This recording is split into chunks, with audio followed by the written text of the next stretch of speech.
میں مبلغ بنوں سنتوں کا، خوب چرچا کروں سنتوں کا، ہو کرم بحر خاک مدینہ۔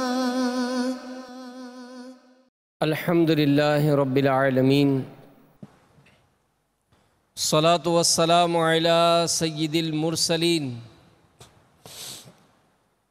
اما بعد فاعوذ باللہ من الشیطان الرجیم، بسم اللہ الرحمن الرحیم۔ الصلاة والسلام علیک یا رسول اللہ وعلی آلک واصحابک یا حبیب اللہ۔ الصلاة والسلام علیک یا نبی اللہ وعلی آلک واصحابک یا نور اللہ۔ فرمان مصطفیٰ صلی اللہ تعالیٰ علیہ وآلہ وسلم، نیت المؤمن خیر من عملہ، مسلمان کی نیت اس کے عمل سے بہتر ہے۔ اللہ کی رضا کے لیے اور ثواب بڑھانے کے لیے اچھی نیتیں کر لیں، رضا الہی کے لیے، حصول ثواب کے لیے، علم دین حاصل کرنے کے لیے بیان میں شریک رہوں گا۔ مدنی چینل کے ناظرین بھی حسب حال اچھی نیتیں کرتے جائیے۔ تعظیم علم دین کی خاطر جتنا ہو سکا دو زانوں بیٹھ کر کان لگا کر توجہ کے ساتھ بیان سنوں گا۔ جو باتیں سنوں گا اسے یاد رکھوں گا، عمل کروں گا، دوسروں تک پہنچانے کی کوشش کروں گا۔ اجتماع کے اختتام پر خود آگے بڑھ کر سلام و مصافحہ، مسکرانے کی سنت پر عمل کرتے ہوئے اسلامی بھائیوں سے ملاقات کروں گا۔ انہیں مدنی انعامات کی ترغیب دلاؤں گا، مدنی قافلوں میں سفر کی دعوت پیش کروں گا، مدنی مذاکرے میں شرکت کی دعوت پیش کروں گا انشاءاللہ۔ اللہ عز و جل کے محبوب دانہ غیوب، منزہون عن العیوب، صلی اللہ تعالیٰ علیہ وآلہ وسلم کا فرمان عظمت نشان ہے، جس نے دن اور رات میں میری طرف شوق و محبت کی وجہ سے 3 مرتبہ درود پاک پڑھا۔ اللہ عز و جل پر حق ہے کہ وہ اس کے اس دن اور رات کے گناہ بخش دے۔ صلو علی الحبیب صلی اللہ تعالی علی محمد وعلی آلہ وصحبہ وبارک وسلم۔ صلاۃ و سلام علیک یا سیدی یا سیدی یا رسول اللہ۔ بنی اسرائیل کی ایک عورت نے حضرت سیدنا موسیٰ کلیم اللہ علی نبینا وعلیہ الصلاۃ والسلام کی بارگاہ میں حاضر ہو کر عرض کی، اے اللہ عز و جل کے نبی علیہ السلام، میں نے ایک بہت بڑا گناہ کیا ہے، میں اللہ عز و جل سے توبہ بھی کر چکی ہوں۔ آپ علیہ السلام اللہ عز و جل کی بارگاہ میں دعا فرمائیں کہ وہ میرا گناہ معاف فرما کر میری توبہ قبول فرما لے۔ سیدنا موسیٰ کلیم اللہ علی نبینا وعلیہ الصلاۃ والسلام نے اس سے دریافت فرمایا، تیرا گناہ کیا ہے؟ وہ بولی، میں نے زنا کیا،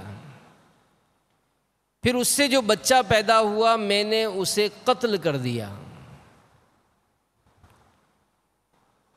اس پر سیدنا موسیٰ کلیم اللہ علی نبینا وعلیہ الصلاۃ والسلام نے اس سے فرمایا کہ اے بدکار عورت، یہاں سے چلی جا کہ کہیں آسمان سے آگ نازل نہ ہو جائے اور تیری بد عملی کے سبب ہم بھی اس کی لپیٹ میں نہ آ جائیں۔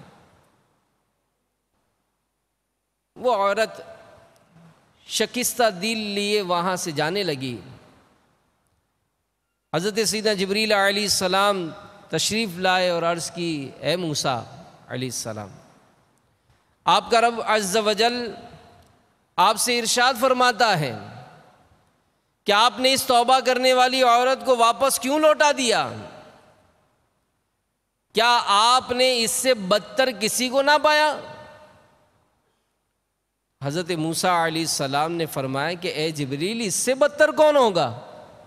اتنا بڑا جرم کیا ہے، اس سے بدتر کون ہوگا؟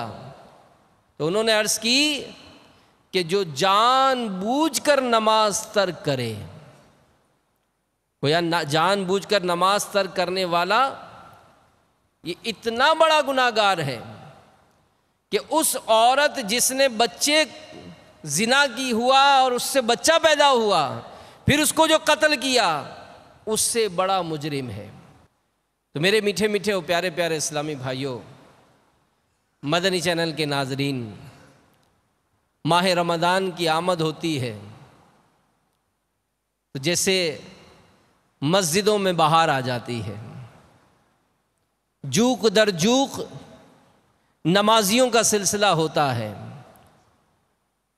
اور محلے کی وہ مسجدیں جہاں اگر فجر کی نماز میں جاتے تھے تو چند ایک نمازیوں کا سلسلہ ہوتا تھا، لیکن جیسے ہی رمضان شریف کی آمد ہوئی، نماز جمعہ کا سما فجر کی نماز میں قائم ہونے لگا، مسجدیں کم پڑ گئیں، مگر جیسے ہی رمضان شریف کی رخصت ہوئی، مسجدیں پھر ویران ہو گئیں۔ اور امیر اہل سنت انہی باتوں کو اپنے جذبات میں کچھ یوں ارشاد فرماتے ہیں کہ مسجدوں میں بہار آ گئی تھی،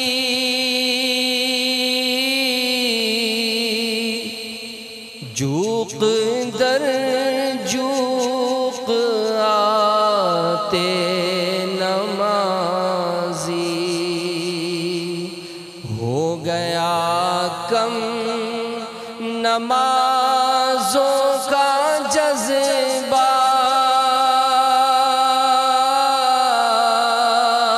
ہو گیا کم نمازوں کا جذبہ، الوداع الوداع ماہ رمضان۔ تو اگر ہم غور کریں اور سوچیں نا میرے میٹھے میٹھے اسلامی بھائیوں، تو نماز جو ہم ضائع کرتے ہیں، جو چھوڑ دیتے ہیں، تو بسا اوقات اگر غور کریں اور سوچیں تو وہ جو انداز ہے ہمارا ہے معاملات، جو وقت گزارنے کا، فضول باتیں، فضول کام، یہ اس طرح سے ہمارے معاملات ہم اپنے اوپر اوڑھتے ہیں کہ نماز کی طرف ہمارا دھیان نہیں رہتا۔ بسا اوقات 5 وقت کی نمازیں قضا ہو جاتی ہیں اور ہمیں اس کا دھیان نہیں ہوتا کہ جس رب عز و جل کا کھاتے ہیں اسی کے آگے سجدہ ریز ہونے سے کتراتے ہیں۔ یاد رکھیے، ہر عاقل و بالغ مرد و عورت مسلمان پر روزانہ 5 وقت کی نماز فرض ہے۔ جو نماز کو فرض نہ مانے وہ دین اسلام سے خارج ہے، اس کا نام اس کے دیگر کام مسلمان والے ہوں۔ وہ فرض تو مانے مگر ادا نہ کرے، وہ مسلمان تو ہے، مگر ایک نماز بھی جو ترک کر دے وہ سخت فاسق و گناہگار مستحق عذاب نار ہے۔ چنانچہ جان بوجھ کر نماز ترک کرنے والوں کے عذاب کے متعلق میرے آقا اعلی حضرت امام اہل سنت مولانا شاہ امام احمد رضا خان علیہ رحمت الرحمن فتاوی رضویہ جلد 9 صفحہ 158 پر ارشاد فرماتے ہیں کہ جس نے قصداً جان بوجھ کر ایک وقت کی نماز چھوڑی، ہزاروں برس جہنم میں رہنے کا مستحق ہوا۔ جب تک توبہ نہ کرے اور اس کی قضا نہ کر لے، تو اس سے اندازہ لگائیے کہ جب ایک نماز کو جان بوجھ کر چھوڑنے پر ہزاروں سال تک جہنم میں رہنا پڑے گا، تو جو شخص دن بھر کی تمام نمازیں جان بوجھ کر ترک کر دیتا ہو، بلکہ وہ اس خصلت بد کا عادی ہو، نماز بالکل ہی نہ پڑھتا ہو، تو وہ کس قدر سخت عذاب میں مبتلا رہے گا۔ نماز قضا کرنے والوں کے بارے میں قرآن پاک میں سورہ مریم پارہ 16 آیت نمبر 59 میں اللہ تبارک و تعالی ارشاد فرماتا ہے، فَخَلَفَ مِن بَعْدِهِمْ خَلْفٌ أَضَاعُوا الصَّلَاةَ وَاتَّبَعُوا الشَّهَوَاتِ فَسَوْفَ يَلْقَوْنَ غَيًّا۔ ترجمہ کنز ایمان، تو ان کے بعد ان کی جگہ وہ ناخلف آئے جنہوں نے نمازیں گنوائیں اور اپنی خواہش کے پیچھے ہوئے، تو ان قریب وہ دوزخ میں غی کا جنگل پائیں گے۔ مذکورہ بالا آیت میں غی کا تذکرہ ہے، اور غی جہنم کی ایک وادی ہے۔ چنانچہ صدر الشریعہ بدر الطریقہ حضرت علامہ مولانا مفتی محمد امجد علی اعظمی علیہ رحمۃ اللہ القوی فرماتے ہیں، غی جہنم میں ایک وادی ہے جس کی گرمی اور گہرائی سب سے زیادہ ہے۔ اس میں ایک کنواں ہے جس کا نام ہب ہب ہے۔ جب جہنم کی آگ بجھنے پر آتی ہے، اللہ عز و جل اس کنویں کو کھول دیتا ہے، جس سے وہ بدستور بھڑکنے لگتی ہے۔ قال اللہ تعالی کلما خبت زدناہم سعیرا، جب بجھنے پر آئے گی ہم انہیں اور بھڑک زیادہ کریں گے۔ تو یہ کنواں بے نمازوں، زانیوں، شرابیوں، سود خوروں اور ماں باپ کو ایذا دینے والوں کے لیے ہے۔ میرے میٹھے میٹھے اور پیارے پیارے اسلامی بھائیوں، مدنی چینل کے ناظرین، خوف خدا عز و جل سے لرز اٹھیے اور گھبرا کر جلدی جلدی اپنی گناہوں سے توبہ کر لیجئے، زندگی کا کوئی بھروسہ نہیں۔ مذکورہ بالا روایات میں بے نمازیوں، شرابیوں، زانیوں، سود خوروں، والدین کو ایذا دینے والوں کے لیے درس عبرت ہے۔ اس خوفناک آتشی کنویں کو سمجھنے کے لیے کبھی کسی دنیاوی گہرے کنویں کے کنارے کھڑے ہو کر اس کی گہرائی پر ذرا نظر ڈالیے، تصوری کر لیجئے اور سوچئے کہ اگر اس دنیا کے کنویں میں ہی قید کر دیا جائے تو کیا اس سزا کو برداشت کر سکیں گے؟ نہیں، ہرگز نہیں۔ تو پھر جہنم کے کنویں کا عذاب کیوں کر برداشت کر سکیں گے؟ گر تو ناراض ہوا میری ہلاکت ہوگی، گر تو ناراض ہوا میری ہلاکت ہوگی، ہائے میں نار جہنم میں جلوں گا یا رب۔ اللہ دنیا اور آخرت کی ذلت اور رسوائی، عذابات سے ہم سب کو محفوظ فرمائے۔ میرے میٹھے میٹھے اور پیارے پیارے اسلامی بھائیوں، مدنی چینل کے ناظرین، ذرا سوچئے تو صحیح کہ اگر نماز قضا کرتے رہنے اور دیگر گناہوں میں پڑے رہنے کے سبب مرنے کے بعد جہنم کے عذاب میں مبتلا کر دیا گیا تو ہمارا کیا بنے گا؟ ہمارا بدن تو معمولی گرمی نہیں برداشت کر سکتا، دوزخ کی آگ کیسے سہی جا سکے گی؟ چونٹی ڈنک مارے تو تڑپ اٹھتے ہیں۔ رب تعالیٰ ناراض ہوا، جہنم کے سانپ بچھو لپٹ گئے تو کیا کریں گے؟ جہنم کا نقشہ کھینچتے ہوئے صدر الشریعہ بدر الطریقہ حضرت علامہ مولانا مفتی محمد امجد علی اعظمی علیہ رحمۃ اللہ القوی فرماتے ہیں،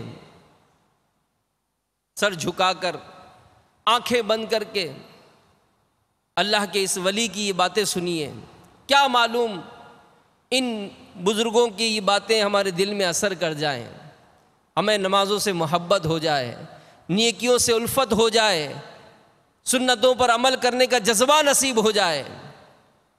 آپ فرماتے ہیں جہنم کے شرارے شعلے اونچے اونچے محلوں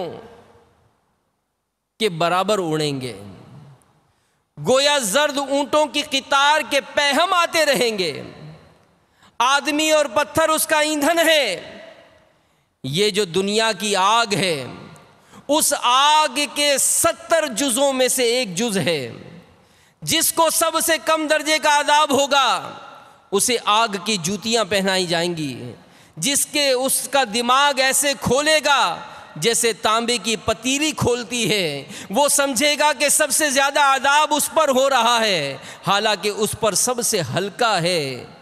جہنم کی آگ 1000 برس تک دھونکائی گئی، یہاں تک کہ سرخ ہو گئی، پھر 1000 برس یہاں تک کہ سفید ہو گئی، پھر 1000 برس یہاں تک کہ سیاہ ہو گئی، تو اب وہ نری سیاہ ہے جس میں روشنی کا نام نہیں۔ جبریل علیہ السلام نے نبی صلی اللہ علیہ وآلہ وسلم سے قسم کھا کر عرض کی، اگر جہنم سے سوئی کے ناکے کے برابر کھول دیا جائے تو تمام زمین والے سب کے سب اس کی گرمی سے مر جائیں۔ اور قسم کھا کر کہا کہ اگر جہنم کا کوئی داروغہ اہل دنیا پر ظاہر ہو جائے تو زمین کے رہنے والے کل کے کل اس کی ہیبت سے مر جائیں۔ اور بقسم بیان کیا کہ اگر جہنمیوں کی زنجیر کی ایک کڑی دنیا کے پہاڑوں پر رکھ دی جائے تو کانپنے لگیں، انہیں قرار نہ ہو، یہاں تک کہ نیچے کی زمین تک دھنس جائے۔ یہ دنیا کی آگ جس کی گرمی اور تیزی سے کون واقف نہیں کہ بعض موسم میں اس کے قریب جانا شاق ہوتا ہے، پھر بھی یہ آگ خدا سے دعا کرتی ہے کہ اسے جہنم میں پھر نہ لے جائے، مگر تعجب ہے انسان کہ جہنم میں جانے کا کام کرتا ہے، اس آگ سے نہیں ڈرتا جس سے آگ بھی ڈرتی اور پناہ مانگتی ہے۔ دوزخ کی گہرائی کو خدا ہی جانے کہ کتنی گہری ہے۔ حدیث میں ہے اگر پتھر کی چٹان جہنم کے کنارے سے اس میں پھینکی جائے تو 70 برس میں بھی تہ تک نہ پہنچ سکے۔ اگر انسان کے سر برابر سیسے کا گولا آسمان سے زمین کو پھینکا جائے تو رات آنے سے پہلے پہلے زمین پہنچ جائے، حالانکہ یہ 500 برس کی راہ ہے۔ پھر اس میں مختلف طبقات و وادی اور کنویں ہیں۔ بعض وادی ایسی ہیں کہ جہنم بھی ہر روز 70 مرتبہ یا زیادہ ان سے پناہ مانگتا ہے۔ اے اللہ ہمیں جہنم کے عذاب سے محفوظ فرما، مولا لمحہ بھر بھی ہمیں جہنم میں داخل نہ فرمانا۔ اللہ کے ولیوں کو دیکھیے کہ اپنے آپ کو کیسے ڈرایا کرتے تھے۔ حضرت سیدنا عبد الرحمن بن یزید بن جابر علیہ رحمۃ اللہ القادر فرماتے ہیں، ایک دن میں نے حضرت سیدنا یزید بن مرصد علیہ رحمۃ اللہ الاحد سے پوچھا، میں نے ہمیشہ آپ کو روتے ہوئے ہی دیکھا ہے، کبھی آپ کی آنکھیں آنسوؤں سے خالی نہیں ہوتی، آخر آپ اتنا کیوں روتے ہیں؟ انہوں نے مجھ سے فرمایا، آپ یہ سوال کیوں کر رہے ہیں؟ میں نے کہا اس امید پر کہ شاید مجھے اس سوال کی وجہ سے کچھ فائدہ حاصل ہو، مجھے کچھ نصیحت آمیز جواب ملے۔ آپ رحمت اللہ تعالی علیہ نے ارشاد فرمایا، میرے رونے کی وجہ تم پر ظاہر ہے۔ میں نے پھر پوچھا، آپ صرف تنہائی میں ہی ایسی گریہ وزاری کرتے ہیں یا اس کے علاوہ بھی روتے ہیں؟ آپ رحمت اللہ تعالی علیہ نے یہ سن کر فرمایا، خدا عز و جل کی قسم، مجھ پر یہ حالت اکثر طاری رہتی ہے۔ کبھی میرے سامنے کھانا لایا جاتا ہے تو مجھ پر خوف خدا سے رقت طاری ہو جاتی ہے، میں کھانے سے بے پرواہ ہو جاتا ہوں۔ کبھی ایسا بھی ہوتا ہے میں اپنے اہل و عیال کے ساتھ ہوتا ہوں، اچانک مجھ پر یہ کیفیت طاری ہو جاتی ہے، میں بے اختیار رونا شروع کر دیتا ہوں۔ مجھے دیکھ کر میرے بچے، تمام گھر والے بھی رونا شروع کر دیتے ہیں، حالانکہ انہیں معلوم نہیں ہوتا کہ میں کیوں رو رہا ہوں، بس میرے رونے کی وجہ سے میرے ساتھ وہ بھی رونا شروع کر دیتے ہیں۔ میں نے پوچھا، اے میرے بھائی، آخر وہ کون سی چیز ہے جس نے آپ کو اتنا غمزدہ اور خوف و حزن کا مجسمہ بنا دیا ہے؟ تو آپ رحمت اللہ تعالی علیہ فرمانے لگے، اے میرے بھائی، اگر میری نافرمانیوں کے صلے میں مجھے گرم پانی میں غوطے لگانے کا فیصلہ سنا دیا جاتا تو پھر بھی یہ اتنی سخت سزا ہے کہ اس کی وجہ سے مجھے رونا چاہیے، لیکن معاملہ تو اس سے کہیں زیادہ سخت ہے، کیونکہ اللہ عز و جل کی نافرمانیوں کی وجہ سے مجرموں کو جہنم کی آگ میں قید کیا جائے گا، اور وہ آگ ہماری برداشت سے باہر ہے، پھر میں اس آگ کے خوف سے کیوں نہ روؤں؟ گناہ گار ہوں میں لائق جہنم ہوں،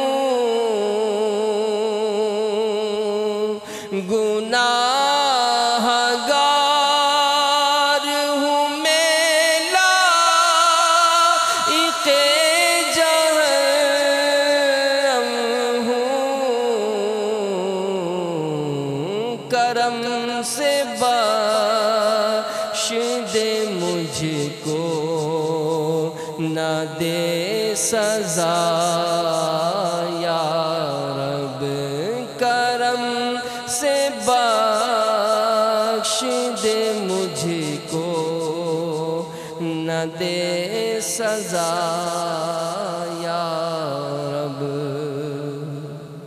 میرے میٹھے میٹھے اور پیارے پیارے اسلامی بھائیوں، نمازوں میں سستی ہے، غور کر لیجئے، غور کر لیجئے، سنبھل جائیے، گناہوں سے پیچھا چھڑا کر نیکیوں میں لگ جائیے۔ نماز قضا کرنے کا سلسلہ تھا تو آج بلکہ ابھی سے توبہ کر لیجئے، قضا نمازیں ادا کر کے بارگاہ خداوندی عز و جل میں گڑ گڑا کر معافی مانگ لیجئے۔ اللہ عز و جل کی رحمت بے حد و بے حساب ہے۔ ذہن بنا لیجئے کہ انشاءاللہ عز و جل آج سے میری کوئی نماز قضا نہیں ہوگی انشاءاللہ، بلکہ ذہن نصیب با جماعت نماز ادا کرنے کا جذبہ نصیب ہو جائے، اس سے مسجدیں بھی آباد ہوتی۔ قبلہ امیر علیہ سنت دامت برکاتہم عالیہ تو ہمیں مدنی انعامات عطا فرماتے کہ با جماعت نماز ادا کرنی ہے، بلکہ کم از کم ایک کو اپنے ساتھ دعوت دے کر مسجد میں لے کے جانا ہے کہ اس سے مسجدیں آباد ہوں گی۔ اور علماء فرماتے ہیں کہ جو اللہ کے گھر کو آباد کرتا ہے اللہ اس کے گھر کو آباد کرتا ہے۔ مسجد برو تحریک، مسجد برو تحریک، مسجد برو تحریک۔ تو قضا نمازیں اگر ادا کرنی ہوں تو بسا اوقات اس کا بھی ہمارا ذہن فوراً نہیں بنتا ہے، بلکہ کئی سال گزرنے کے باوجود بھی ہماری قضائے عمری جو ہے وہ ادا نہیں ہوتی۔ قضا نمازیں جلد تر ادا کرنی چاہیے۔ قضا نمازوں کو ادا کرنے کے حوالے سے ملفوظات اعلیٰ حضرت حصہ اول صفحہ 70 تا 71 سے عرض و ارشاد ملاحظہ فرمائیے۔ بعض حاضرین نے سرکار اعلیٰ حضرت امام اہل سنت کی بارگاہ میں عرض کی کہ حضور، دنیاوی مکروہات یعنی ناپسندیدہ معاملات نے ایسا گھیرا ہے کہ روز ارادہ کرتا ہوں آج قضا نمازیں ادا کرنا شروع کر دوں گا، مگر پھر نہیں ہوتا۔ کیا یوں ادا کروں کہ پہلے تمام نمازیں فجر ادا کر لوں، پھر ظہر کی، پھر اور اوقات کی؟ تو کوئی حرج ہے؟ مجھے یہ بھی یاد نہیں کہ کتنی نمازیں قضا ہوئیں۔ ایسی حالت میں کیا کرنا چاہیے؟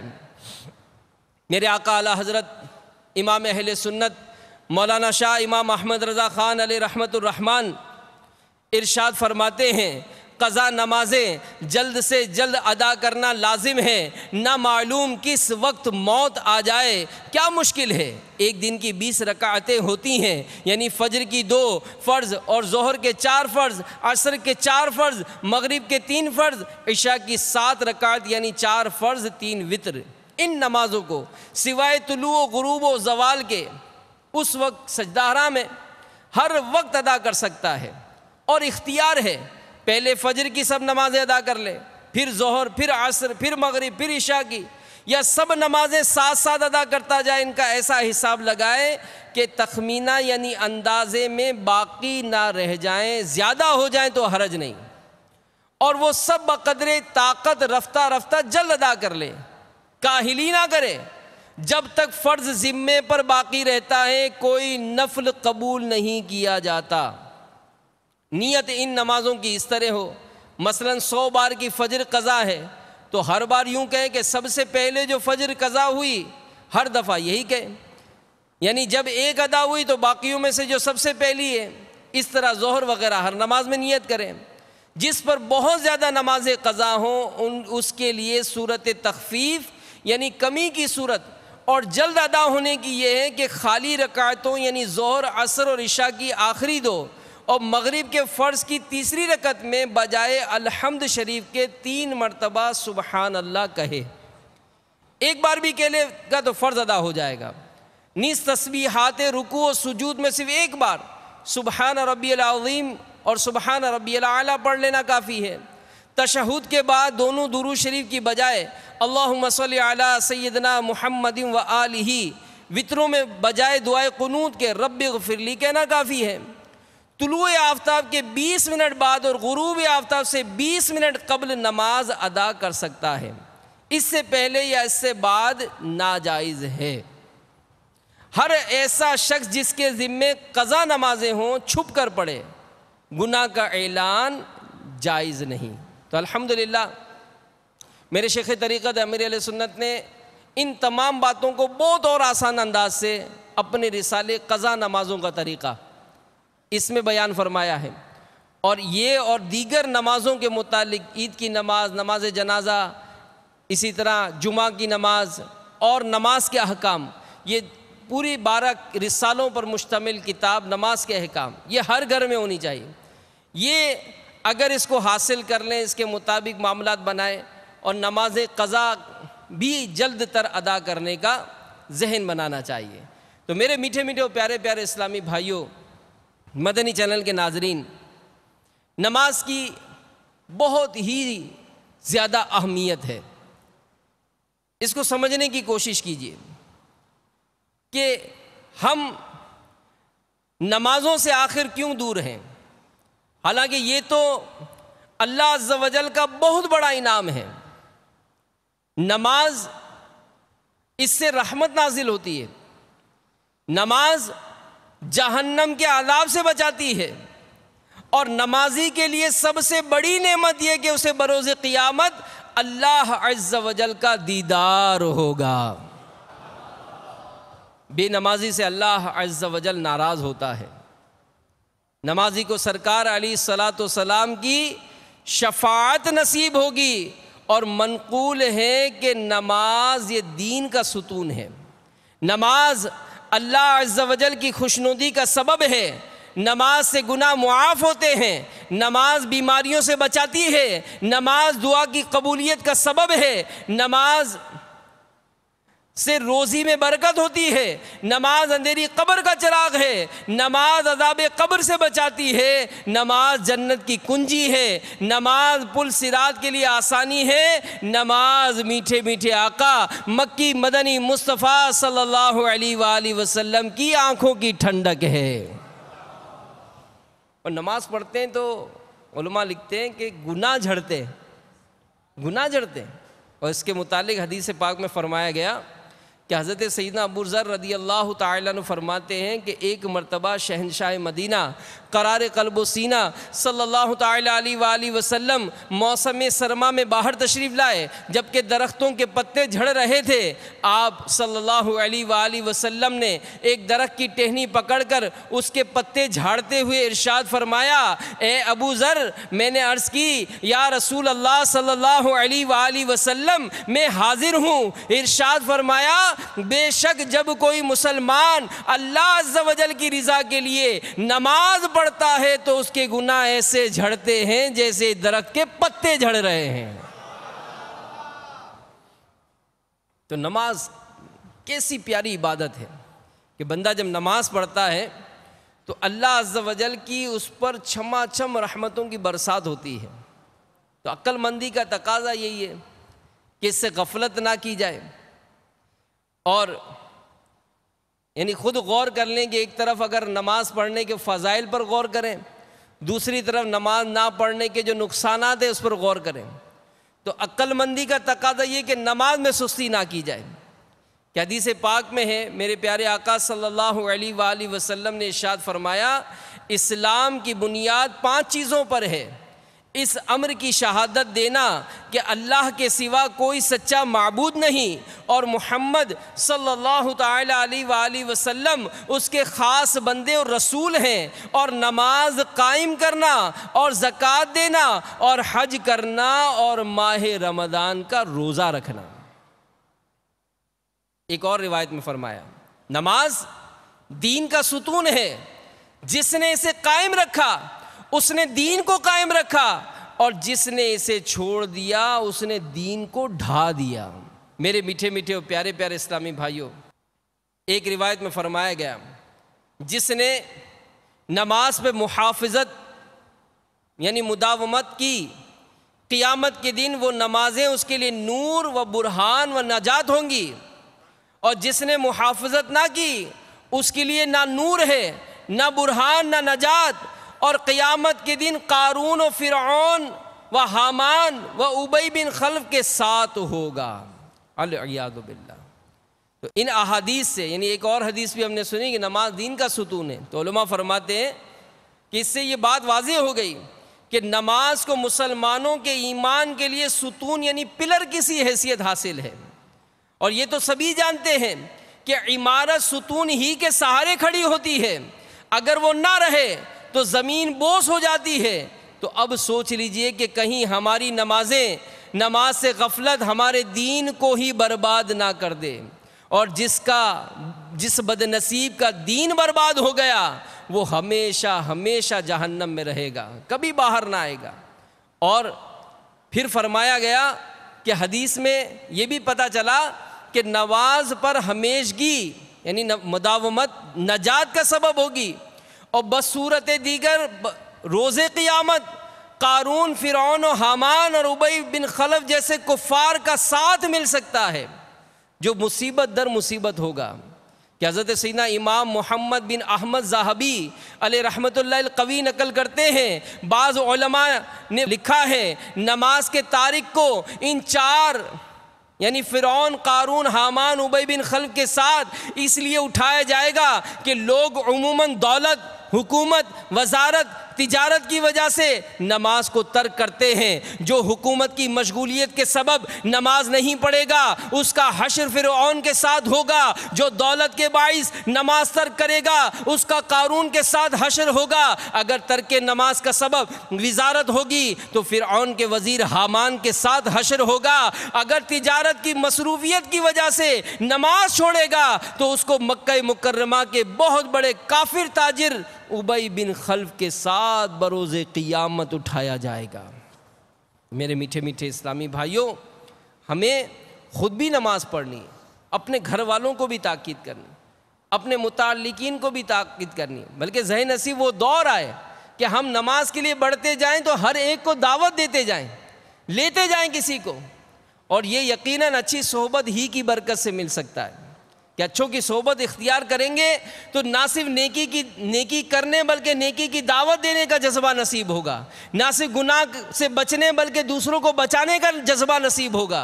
ورنہ اگر خدا نخواستہ بری صحبتیں ہوئیں تو پھر اتنا دل سخت ہو جاتا ہے کہ نیکیوں کی طرف دل مائل ہی نہیں ہوتا، گناہ کرتے ہوئے احساس ہی نہیں ہوتا کہ گناہ کر رہے ہیں. بلکہ معاذ اللہ اچھا بھلا نمازی بھی ہوتا ہے، وہ برے دوستوں کے ساتھ جب کوئی ایسی گیدرنگ میں بیٹھتا ہے تو اس کو احساس ہوتا ہے یار میں جاؤں گا تو یہ تو مذاق اڑائیں گے، یہ تو باتیں کریں گے. ایسی دوستی کیوں اپنائیں؟ ایسی دوستی کیوں اپنائیں؟ ہم کو تو ایسوں کی دوستی اختیار کرنی چاہیے کہ جن کی صحبت ہمیں نمازوں کی یاد دلائے، جن کی صحبت ہمیں سنتوں پر عمل کی رغبت دلائے. اور میرے پیارے پیارے آقا صلی اللہ تعالی علیہ وآلہ وسلم نے اچھی صحبت کے متعلق ارشاد فرمایا کہ اچھا ساتھی وہ ہے کہ جب تو خدا عز و جل کو یاد کرے تو وہ تیری مدد کرے، اور جب تو بھولے تو وہ یاد دلائے. امیر المومنین حضرت سیدنا فاروق اعظم رضی اللہ تعالی عنہ نے فرمایا ایسی چیز میں نہ پڑو جو تمہارے لیے مفید نہ ہو، اور دشمن سے الگ رہو، اور دوست سے بچتے رہو، مگر جب کہ وہ امین یعنی امانت دار ہو، کہ امین کی برابری کا کوئی نہیں، اور امین وہی ہے جو اللہ سے ڈرے، اور فاجر یعنی اللہ و رسول کا نافرمان کے ساتھ نہ رہو کہ وہ تمہیں فجور یعنی نافرمانی سکھائے گا، اور اس کے سامنے بھید کی بات نہ کہو، اور اپنے کام میں ان سے مشورہ لو جو اللہ سے ڈرتے ہیں۔ تو اللہ سے ڈرنے والوں کی صحبت اختیار کرنی چاہیے، اور جب ایسوں کی صحبت نصیب ہو جاتی ہے میرے میٹھے میٹھے اور پیارے پیارے اسلامی بھائیوں، تو پھر انسان بہت سارے معاملات کو چھوڑ کر وہ نیکی کے راستے پہ چل پڑتا ہے۔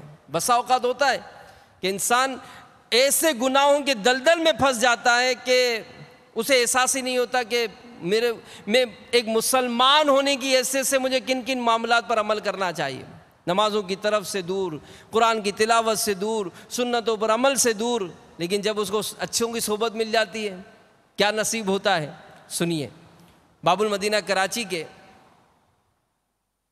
مین کورنگی روڈ کے قریب مقیم ایک اسلامی بھائی کے بیان کا خلاصہ ہے۔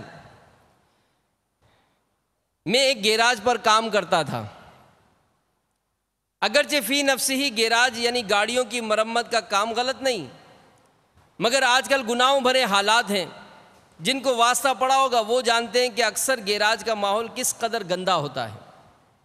فی زمانہ گیراج میں کام کرنے والوں کے لیے حلال روزی کا حصول جوئے شیر لانے کے مترادف ہے۔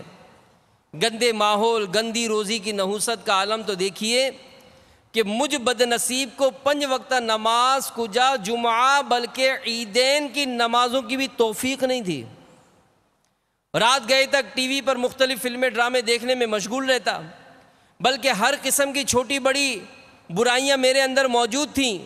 میری اصلاح کا اسباب یوں ہوئے کہ مکتبۃ المدینہ سے جاری ہونے والے امیر اہل سنت دامت برکاتہم عالیہ کے سنتوں بھرے بیان اللہ عز و جل کی خفیہ تدبیر کی کیسٹ سنی، جس نے مجھے سر تا پا ہلا کر رکھ دیا۔ اس کے بعد رمضان المبارک میں اعتکاف کی سعادت حاصل ہوئی، عاشقان رسول کے ساتھ 3 دن کے مدنی قافلے میں سفر کا شرف ملا۔ الحمدللہ عز و جل میں دعوت اسلامی کے مدنی ماحول سے وابستہ ہو چکا ہوں۔ 5 وقت کی نمازوں کی پابندی ہے۔ اللہ عز و جل کا کروڑ ہا کروڑ احسان کہ مجھ جیسا گناہگار بے نمازی انسان جو عید کے بہانے بھی مسجد کا رخ نہیں کرتا، یہ بیان دیتے وقت تبلیغ قرآن و سنت کی عالمگیر غیر سیاسی تحریک دعوت اسلامی کی تنظیمی ترکیب کے مطابق ایک مسجد کی ذیلی مشاورت کے نگران کی حیثیت سے بے نمازیوں کو نمازی بنانے کی جستجو میں رہتا ہوں۔ مسجد برو تحریک، مسجد برو تحریک، مسجد برو تحریک۔ تو واقعی جو ذہن بنائے گا نا یہ نعمتیں اس کو ملیں گی۔ دعوت اسلامی یا اللہ کی رحمتیں اس وقت پوری دنیا میں آپ دیکھیں کس طرح سنتوں کی خدمت کر رہی ہے۔ اور پھر جو مدنی کام ہے جس کے متعلق میرے شیخ طریقت امیر علیہ السلام فرماتے کہ روزانہ دن میں 2 گھنٹے مدنی کاموں میں خرچ کیجئے، صرف کیجئے۔ اب یہ جو مدنی کام ہے یہ کیا ہے؟ جیسے ایک مسجد ہمارا ذیلی حلقہ ہے، اس ذیلی حلقے میں 12 مدنی کام۔ اب خود سوچیں کہ جب مجھے نمازوں کا جذبہ ملا، کیا میں آتے ہوئے اپنے گھر سے مسجد تک ہی آتے ہوئے صدائے مدینہ درود شریف کی صدا بلند کرتے ہوئے نماز کی دعوت دیتا ہوا میں آ جاؤں؟ یہ پہلا مدنی کام میرا ہو گیا۔ میں مسجد میں شریک ہوا، با جماعت نماز ادا کی، میں نے فجر کے مدنی حلقے میں شرکت کی، یہ دوسرا مدنی کام ہو گیا۔ اسی میں درس فیضان سنت کی شرکت ہوئی، یہ تیسرا مدنی کام ہو گیا۔ چوتھا مدنی کام کہ جناب رات کو مدرسۃ المدینہ بالغان جس میں قرآن پڑھنے کا جذبہ، اگر میرے قرآن درست نہیں میں قرآن درست کر لوں، میں نے اگر درست قرآن کر لیا تو دوسروں کو پڑھانا شروع کروں، یہ چوتھا مدنی کام ہو گیا۔ اور جب جانے لگے مدرسے کا اختتام ہو جائے تو چوک درس کے ذریعے پھر نیکی کی دعوت کا سلسلہ ہو۔ اس میں میرے دنیاوی کوئی معاملات میرے ڈسٹرب نہیں ہوتے ہیں۔ روز کے روٹین میں یہ 5 مدنی کام یہ روزانہ کرنے۔ پھر 5 مدنی کام ایسے ہیں جو ہفتہ وار ہوتے ہیں۔ ہفتہ وار اجتماع میں شرکت، جیسے آج شرکت ہو گئی۔ اب جب یہ شرکت ہونی ہے علاقے سے گاڑی کی ترکیب بنا کر اسلام بھائی یہاں آتے ہیں، یہ 6ٹھا کام ہو گیا۔ 7واں کام کہ جناب تعطیل اعتکاف، جہاں جمعہ کی تعطیل ہوتی ہے وہ جمعہ کو ہی اپنے قریب ہی علاقے میں جا کر اعتکاف کی صورت اختیار کرتے ہیں، علاقائی دورے کے ذریعے نیکی کی دعوت عام کرتے ہیں۔ یہ 7واں کام ہو گیا۔ ہفتے میں ایک دن اپنے ہی ذیلی حلقے میں یا اطراف میں جہاں ذمہ داران آپ کی ترکیب بنائے، علاقائی دورہ برائے نیکی کی دعوت کے ذریعے وہاں ترکیب بنا لی۔ پھر جو ابھی ہم نے ترکیب سنی کہ ایک بے نمازی شخص جو عید کی نماز نہیں پڑھتا تھا، اس نے جناب بیان سنا، امیر اہل سنت کا بیان سنا، اللہ کی رحمت سے وہ نیکی کے راستے پر چل پڑا۔ اگر ہم اپنے ذیلی حلقے میں ہفتہ وار کیسے اجتماع، اور اب تو ماشاءاللہ DVD آتی ہیں، CDیاں آتی ہیں، اس کے ذریعے اگر ہم ایسی ترکیب بنائیں کہ اسلامی بھائیوں کو جمع کر کے ہفتے میں ایک دن جمع کر کے بیان سنائیں۔ یہ 10واں مدنی کام۔ 11واں مدنی کام مدنی انعامات کا رسالہ، جس کی میں روزانہ فکر مدینہ کر رہا ہوں، وہ جمع کرانا ہے، اور مہینے میں کم از کم 3 دن مدنی قافلے میں سفر کرنا ہے۔ یہ روزانہ کے میرے اپنے معاملات کے ساتھ ساتھ یہ 12 مدنی کاموں میں حصہ لے سکتا ہوں۔ تو ذہن نصیب اگر یہ ہر اسلامی بھائی اپنے ذمہ یہ مدنی کام نافذ کرے، بہت جلد میرے باپا فرماتے ہیں کہ آپ کے علاقے میں مدنی کام دوڑنا نہیں، اڑنا نہیں، بلکہ اس کو مدینے کے فیض کے پر لگیں گے، مدینے کی طرف اڑنا شروع ہو جائے گا۔ جی ہاں، آپ کی مسجدیں آباد ہو جائیں گی، اور الحمدللہ بعض اسلامی بھائیوں نے جب اپنے جذبے کو بلند کیا تو ایسی برکتیں نصیب ہوئیں کہ وہاں تہجد کی نماز باجماعت ادا ہونے لگی۔ تو مسجد برو تحریک، مسجد برو تحریک، مسجد برو تحریک۔ تو نماز کی فضیلت میرے میٹھے میٹھے اور پیارے پیارے اسلامی بھائیوں، کیا اس کی برکتیں ہیں کہ تذکرۃ الواعظین میں ہے، جو شخص 5 نمازیں وقت پر ادا کریں، جی ہاں وقت پر ادا کریں، با جماعت ذہن نصیب ادا ہو جائیں تو کیا بات ہے، اور کبھی کوئی نماز نہ چھوڑے، ایسے شخص کے لیے اللہ عز و جل 13 اعزازات فرماتا ہے۔ وہ کیا ہیں سنیے۔ اللہ عز و جل اس سے محبت کرے گا، اس کا بدن بیماریوں سے پاک و محفوظ رہے گا، وہ فرشتوں کے حصار میں محفوظ رہے گا جو اس کی حفاظت کے لیے مامور ہوں گے، اس کے گھر پر برکت نازل ہوگی، اس کے چہرے پر نیک لوگوں کے آثار ہوں گے، اللہ عز و جل اس کو قبر کے عذاب سے بچائے گا، پل صراط سے بجلی کی طرح گزر جائے گا، اللہ تعالیٰ اس کو دوزخ کے عذاب سے رہائی عطا فرمائے گا، حساب کتاب کی سختی نہ ہوگی، قیامت کے دن سرکار مدینہ صلی اللہ تعالیٰ علیہ وآلہ وسلم اس کے شفیع بن جائیں گے، اللہ تعالیٰ اس کو مالدار لوگوں کے روبرو خلعت یعنی تاج عطا فرمائے گا، اللہ تعالیٰ اس کو ان لوگوں کے سامنے جگہ دے گا جن کے بارے میں قرآن پاک میں ارشاد فرمایا لا خوف علیہم ولا ہم یحزنون۔ ترجمہ کنز الایمان، اللہ کے ولیوں پر نہ کچھ خوف ہے نہ کچھ غم، اور سب سے بڑھ کر آخرت میں اللہ تعالیٰ کا دیدار ہوگا۔ میرے میٹھے میٹھے اسلامی بھائیوں، مدنی چینل کے ناظرین، نمازوں کا ذہن بنا لیں کہ آج سے انشاءاللہ میری کوئی نماز قضا نہیں ہوگی۔ تو پریشانیاں ہوتی ہیں، مصیبتیں آتی ہیں، تکلیفیں آتی ہیں، جو نماز پڑھتا ہے اس کی تو دعائیں کیسی قبول ہوتی ہیں۔ حکایتیں اور نصیحتیں دعوت اسلامی کے مکتبۃ المدینہ کی بڑی خوبصورت کتاب ہے، بڑی پیاری پیاری اس میں حکایات ہیں۔ اس میں ایک حکایت لکھی کہ حضرت سیدنا ابو بکر بن فضل رحمۃ اللہ تعالیٰ علیہ فرماتے کہ میں نے اپنے ایک رومی النسل دوست کو اسلام لانے کا سبب پوچھا تو اولاً تو اس نے انکار کیا، جب میں نے اصرار کیا تو اس نے بتایا کہ ہمارے ملک پر مسلمانوں کا لشکر حملہ آور ہوا، انہوں نے ہمارے علاقوں کا گھیراؤ کر لیا، بہت عرصے تک محاصرہ کر رکھا، آخر ہم نے باہر نکل سے ان کے جنگ کی، ہمارے کچھ لوگ قتل ہوئے اور ہم نے ان کی ایک جماعت کو قید کر لیا، میں نے اکیلے 10 مسلمانوں کو گھر میں قید کیا، میرا روم میں بہت بڑا گھر تھا، اور ان سب کو اپنے خادمین کے سپرد کر دیا۔ خادمین نے ان کے پیروں میں ہاتھوں میں زنجیریں ڈالی اور ان سے کام لیتے تھے وہ۔ ایک دن میں نے دیکھا کہ ایک خادم نے قیدی سے کچھ لیا اور اس کو نماز پڑھنے کے لیے چھوڑ دیا۔ میں نے اس خادم کو پکڑ کر مارا اور کہا کہ تم اس سے کیا لیتے ہو؟ تو کہا کہ یہ ہر نماز کے وقت مجھے 1 دینار دیتا ہے، میں اس لیے اس کو چھوڑ دیتا ہوں۔ تو میں نے پوچھا کہ کیا اس کے پاس دینار ہیں؟ کہنے لگا دینار تو نہیں ہے، لیکن جب یہ نماز پڑھتا ہے نا تو نماز پڑھ کے زمین پر ہاتھ مارتا ہے، تو ہاتھ مارتا ہے تو زمین سے دینار نکل آتا ہے، یہ مجھے دینار دے دیتا ہے۔ تو کہا کہ مجھے بڑا تجسس ہوا، میں نے دوسرے دن خادم کے کپڑے پہنے اور اس کی جگہ جا کر کھڑا ہو گیا۔ جب ظہر کا وقت ہوا تو اس نے مجھے اشارہ کیا کہ مجھے نماز پڑھنے دے، تجھے 1 دینار دوں گا۔ تو میں نے اس سے کہا کہ میں 2 دینار لوں گا۔ اس نے رضامندی کی، میں نے اس کو کھول دیا، نماز پڑھی، نماز پڑھ کر اس نے زمین پر ہاتھ مارا تو 2 دینار نکل آئے، اس نے 2 دینار مجھے دے دیے۔ پھر عصر کا وقت ہوا، پھر اس نے مجھے اشارہ کیا، میں نے کہا 5 دینار لوں گا، اس نے پھر اوکے کیا، پھر میں نے چھوڑ دیا اس کو، پھر نماز پڑھ کر ہاتھ مارا، 5 دینار نکال کے دے دیے۔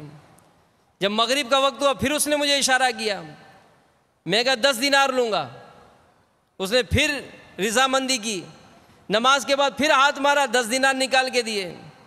جب عشاء کا وقت ہوا اس نے پھر مجھے اشارہ کیا، میں نے کہا 20 دینار لوں گا، اس نے پھر مجھے رضامندی کا اظہار کیا۔ جب نماز پڑھ کر فارغ ہوا تو اس نے پھر ہاتھ مارا، 20 دینار زمین سے نکال کر میرے ہاتھ میں تھما کر کہنے لگا جو مانگنا ہے مانگو، میرا مولا عز و جل بہت غنی بہت کریم ہے، میں اس سے جو مانگوں گا وہ مجھے عطا فرمائے گا۔ کہنے لگے میں نے وہ رات رو کر گزاری، مجھے دھچکا لگا، مجھے یقین ہو گیا کہ یہ اللہ کا ولی ہے۔ جب صبح ہوئی میں نے اس کی بڑی عزت و تکریم سے بلایا، اس کی زنجیریں کھول دی اور اس کو کہا کہ تم میرے ہاں جس طرح چاہو رہو، تمہیں اجازت ہے، اور چاہو تو اپنے شہر چلے جاؤ۔ تو اس نے کہا میں اپنے شہر جانا چاہتا ہوں۔ میں نے اس کے لیے سامان منگوایا، اپنے خادمین اس کے ساتھ کیے، اور میں نے اسے کہا، خادمین سے کہا کہ بہت احتیاط کے ساتھ اسے لے جانا۔ میرے شہر سے اس کے شہر کا سفر 5 دن کا تھا۔ جب یہ سارے معاملات ہوئے تو اس نے مجھے دعا دی کہ اللہ عز و جل اپنے پسندیدہ دین پر تیرا خاتمہ کرے۔ اس کا یہ جملہ مکمل نہ ہوا تھا کہ دین اسلام کی محبت میرے دل میں گھر کر گئی۔ میں نے خادمین کو روانہ کیا، اس کو نشانی دی کہ جب تم اپنے مقام پر خیریت سے پہنچ جاؤ تو نشانی کے طور پہ مجھے واپس بھیج دینا۔ میرے خادمین جنہیں 10 دن کے بعد آنا تھا وہ 6 دن واپس آ گئے۔ میں بڑا حیران ہوا، ان سے پوچھا کہ اتنی جلدی کیسے آ گئے؟ تو کہا بڑا عجیب معاملہ ہوا، ہم جیسے ہی اس آبادی سے نکلے دیکھتے ہی دیکھتے اس کے شہر پہنچ گئے، ہمیں کوئی تھکن کوئی رکاوٹ کوئی تکلیف نہ ہوئی۔ ہاں واپسی کا سفر 5 دن میں پورا ہوا، واپسی کا سفر 5 دن میں پورا ہوا۔ جیسے ہی یہ بات میں نے سنی، میں اسی وقت میں نے پڑھا اشہد ان لا الہ الا اللہ واشہد ان محمد رسول اللہ وان دین الاسلام حق، پھر روم سے نکل کر مسلمانوں کے شہر میں آ گیا۔ کیوں کر نہ میرے کام بنے غیب سے حسن، بندہ بھی ہوں تو کیسے بڑے کار ساز کا، بندہ بھی ہوں تو کیسے بڑے کار ساز کا۔ صلو علی الحبیب۔ تو اللہ تعالی ہمیں بھی برکت عطا فرمائے اور نمازوں کی پابندی اللہ تعالی ہمیں کرنے کی توفیق عطا فرمائے۔ اپنے بیان کو اختتام پر لاتے ہوئے چند آپ کو سنت اور آداب بیان کرتا ہوں۔ بیٹھنے کی چند سنت اور آداب۔ سرین زمین پر رکھیں اور دونوں گھٹنوں کو کھڑا کر کے دونوں ہاتھوں سے گھیر لیں اور ایک ہاتھ سے دوسرے کو پکڑ لیں، اس طرح بیٹھنا سنت ہے، لیکن اس دوران گھٹنوں پر کوئی چادر وغیرہ اوڑھ لینا بہتر ہے۔ چار زانوں یعنی پالتی مار کر بیٹھنا نبی پاک صلی اللہ علیہ وآلہ وسلم سے یہ بھی ثابت ہے۔ جہاں کچھ دھوپ ہو، کہیں کچھ چھاؤں ہو، وہاں نہ بیٹھیں، قبلہ رخ ہو کر بیٹھیں۔ سبحان اللہ۔ کوشش کریں اٹھتے بیٹھتے وقت بزرگان دین کی طرف پیٹھ نہ ہونے پائے، اور پاؤں تو ان کی طرف بالکل ہی نہ کریں۔ جب کبھی اجتماع یا مجلس میں آئیں تو لوگوں کو پھلانگ کر آگے نہ جائیں، جہاں جگہ ملے وہیں بیٹھ جائیں۔ جب بیٹھیں تو جوتے اتار لیں، آپ کے قدم آرام پائیں گے۔ اللہ تعالی ہم سب کو عمل کرنے کی توفیق عطا فرمائے، آمین بجاہ النبی الامین صلی اللہ علیہ وآلہ وسلم۔ صلو علی الحبیب صلی اللہ علیہ وسلم۔ میں مبلغ بنوں سنتوں کا، خوب چرچا کروں سنتوں کا، ہو کرم بہر خاک مدینہ۔